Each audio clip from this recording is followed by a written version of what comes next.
ces violations de leurs droits économiques, sociaux et culturels vont entraîner des tensions, des protestations, et ces protestations vont être réprimées. Et là, on arrive au, je dirais, traditionnel, entre guillemets, violation des droits civils et politiques, répression policière, répression militaire, qui sont les violations contre lesquelles notre mouvement lutte depuis l'origine. Si vous êtes fermier ou bien femme de pêcheur dans le delta, vous voyez votre terre polluée, vos droits à l'eau et à l'alimentation compromis.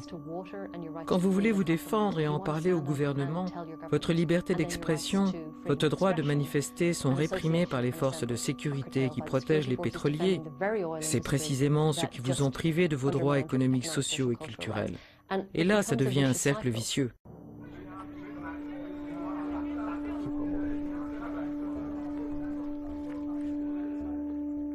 Shell a des installations défectueuses depuis 2008 et pourtant, rien n'a été fait.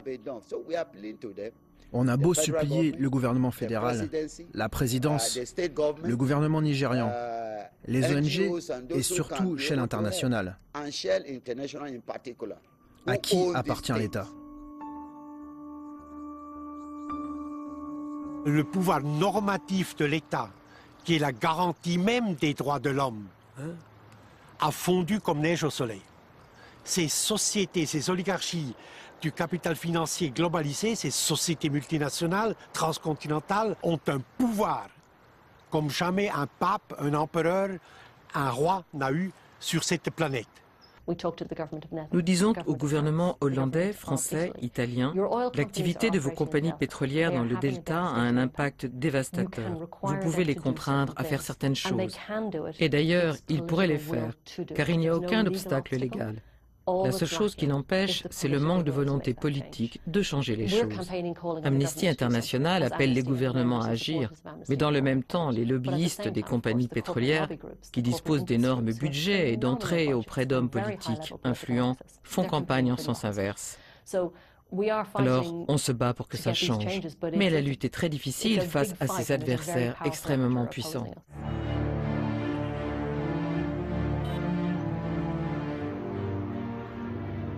Vous prenez n'importe lequel des droits économiques, sociaux et culturels, le droit à l'habitation, le droit à la terre, le droit à l'irrigation, le droit à l'alimentation, le droit à l'école, le droit aux soins médicaux, eh bien, c'est des armes pour la défense de l'homme contre le capital multinational, contre les trusts de l'alimentation, contre la spéculation sur les matières premières agricoles, qui font exploser les prix des matières premières agricoles de base.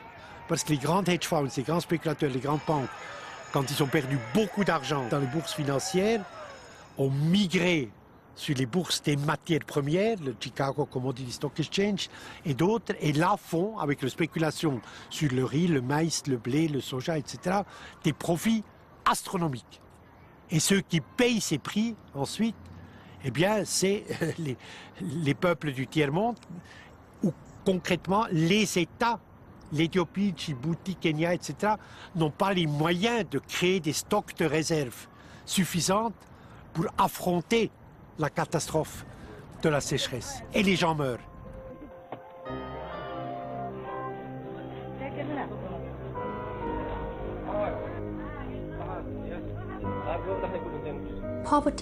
La pauvreté, ce n'est pas seulement une question de niveau de vie. Son seuil a été défini à 1 ou 2 dollars par jour. Nous disons que cette définition n'est qu'un aspect de la pauvreté. Si vous écoutez les pauvres, ils vous diront la discrimination qu'ils subissent, l'insécurité dans laquelle ils vivent. Ils ne savent pas où et quand ils trouveront du travail, s'ils auront à manger le lendemain. Et puis, il y a l'insécurité dans les bidonvilles, face à la brutalité policière et les violences faites aux femmes. Et en plus, ils se sentent sans voix. Ils sont exclus. Ils sont en dehors du champ de vision et des préoccupations de ceux qui détiennent le pouvoir.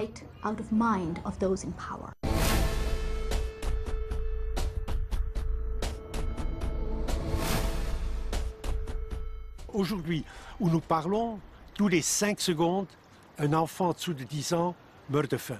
37 000 personnes meurent de faim aujourd'hui.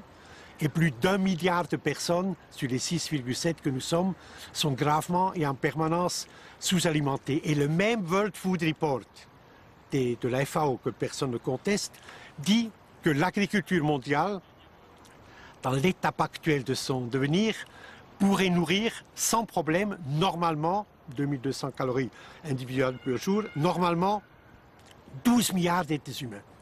Le double de l'humanité pourrait être nourri normalement si la distribution était équitable. Conséquence, il n'y a plus aucune fatalité pour ce massacre quotidien de la faim. Un enfant qui meurt de faim, maintenant où nous parlons, est assassiné.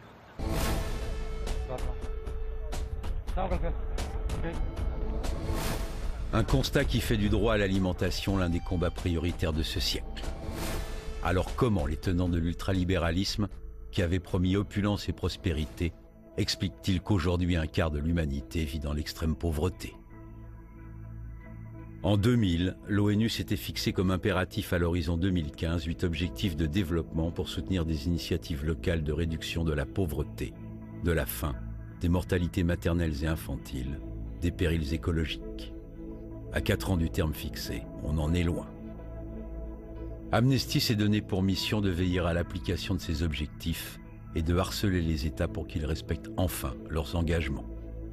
L'ONG s'est récemment lancée dans une campagne contre la mortalité maternelle et infantile en Sierra Leone.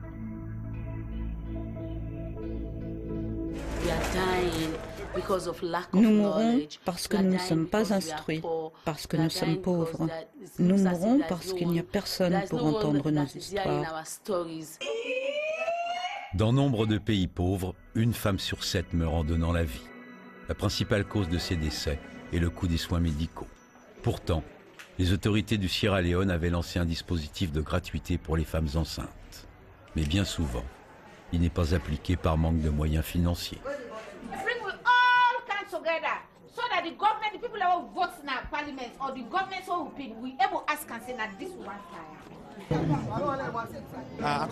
Ici, les soins médicaux maternels sont gratuits. Nous demandons à la communauté internationale qu'elle fasse pression sur le gouvernement pour qu'il applique partout cette gratuité.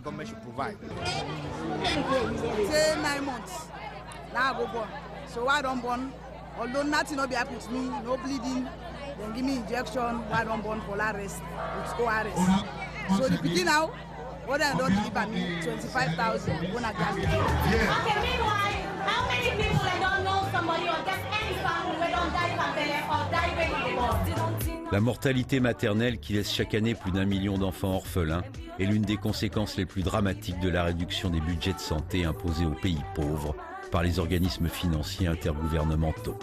On est encore loin de l'objectif de l'ONU, qui était de réduire ces décès de 75%. Nous savons exactement comment résoudre le problème de la mortalité maternelle. Mais nous devons faire face à un manque de volonté politique, au non-respect des droits fondamentaux à la santé, qui sont pourtant inscrits dans la loi. Nous sommes aujourd'hui à Times Square pour lancer le décompte des victimes de la mortalité maternelle. Cette action coïncide avec la réunion des chefs d'État qui s'apprêtent à examiner les progrès réalisés par rapport aux objectifs du Millénium pour le développement. 8 objectifs qui correspondent aux besoins élémentaires de la majorité de la population mondiale. On part du point de vue de la victime, on examine les conséquences de l'action ou de la politique ou de l'inaction du gouvernement. On constate ensuite qu'un droit a été violé par rapport au contenu du droit international. À ce moment-là, on se mobilise pour que le droit soit restauré. Si un père de famille en Afrique ne peut pas assurer l'éducation gratuite de ses enfants à l'école parce que le gouvernement, sur injonction de la Banque mondiale, a introduit des frais de scolarité qui sont au-delà des revenus des plus pauvres, il est clair qu'il y a là une violation du droit à l'éducation. Donc, il ne s'agit pas de prendre parti, il s'agit de défendre les victimes.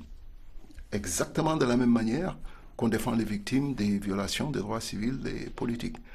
Quand on reprend le texte, et j'invite tout le monde à lire cette Déclaration universelle des droits de l'homme, elle est universelle. Et là, on voit bien dans le monde arabe. Pourtant, on avait beau dire, ah, mais peut-être que c'est une population, leur principe religieux ne colle pas avec la Déclaration universelle des droits de l'homme, donc ces droits humains ne sont pas faits pour eux. Eh bien si, ils sont faits pour eux. Ils sont aussi bien faits pour ces populations du monde arabe qui ont pris leurs droits, justement, aussi bien des droits économiques, justement. Et là, on sent bien aussi des gens qui sont pris à la gorge économiquement, qui ne peuvent plus vivre dignement, mais aussi très liés à leurs droits civiques et politiques. C'est-à-dire, on veut un pays démocratique, on veut pouvoir s'exprimer, et c'est une attente de droits qui sont aussi bien politiques qu'économiques ou sociaux. Les révolutions de Jasmin ont fait d'éclatantes démonstrations que tous les droits humains sont interdépendants. Ces cris de ras-le-bol de la précarité de l'arbitraire qui ont retenti dans les rues de Tunis et du Caire ont bientôt gagné Bahreïn, le Yémen, la Jordanie, la Libye. La Syrie aussi, où le pouvoir a réprimé férocement son peuple et continué de nier la réalité du soulèvement populaire en s'appuyant sur la censure. C'était sans compter sur l'Internet et le téléphone portable dont disposent maintenant les populations.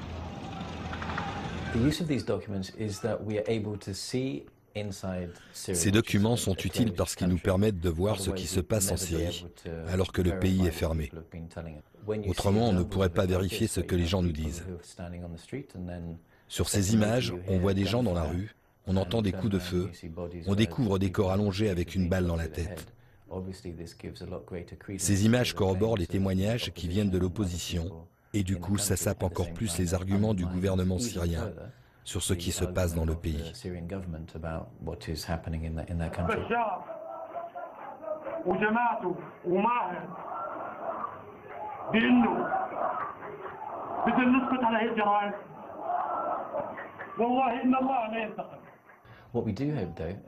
que nous espérons avec les Syriens qui nous font parvenir ces images, c'est que s'éveille la conscience de la communauté internationale et qu'elle se sente obligée de condamner cette violence.